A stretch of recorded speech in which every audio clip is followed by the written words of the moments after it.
हम अपने परिचितों, मित्रों और शत्रुओं की लिखी चीजें अलग नजर से पढ़ते हैं। नीत्शे कहते हैं, जब हम उन्हें पढ़ते हैं तो हमारा मन हमेशा फुसफुसाता रहता है। ये उसने लिखा है, यही उसकी असली प्रकृति है, उसका अनुभव है, उसका उपहार है। लेकिन दूसरी तरफ एक अलग ज्ञान यह भी पूछता है, इस लेखन की असली कीमत क्या है? इसमें लेखक से परे क्या महत्व है?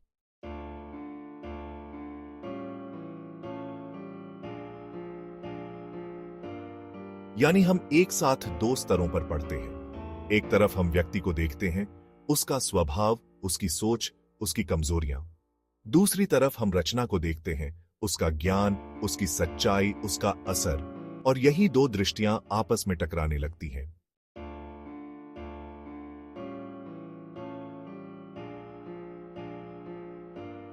यह दिक्कत सिर्फ पढ़ने तक सीमित नहीं है। नीत्शे कहते हैं, दोस्त से बातचीत भी तभी फलदायी होती है जब दोनों दोस्त होना भूलकर केवल मुद्दे पर बात करें।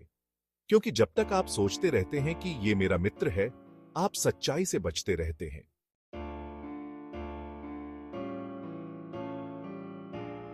लेखक और रचना दोनों को अलग करना मुश्किल है, पर असली न्याय तभी होता है जब हम लेखक को किनारे रखकर रचना की आत्मा को देखें।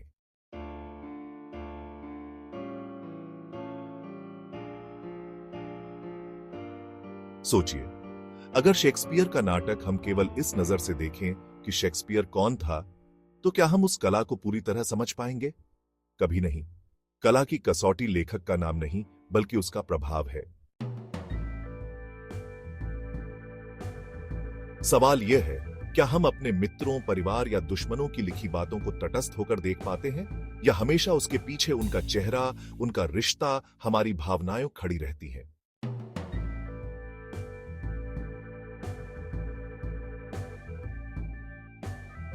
नीत्शे हमें चुनौती देते हैं, ज्ञान तब फलता फूलता है जब हम रिश्तों को भूलकर केवल विचार पर ध्यान दें।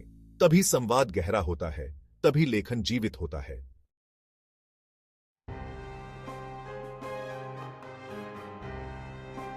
किसी भी लेखन को पढ़ते समय याद रखिए, लेखक को मत ढूंढिए, सच्चाई को ढूंढिए। मित्र और शत्रु बाद में आते हैं, पहले आता है विचार।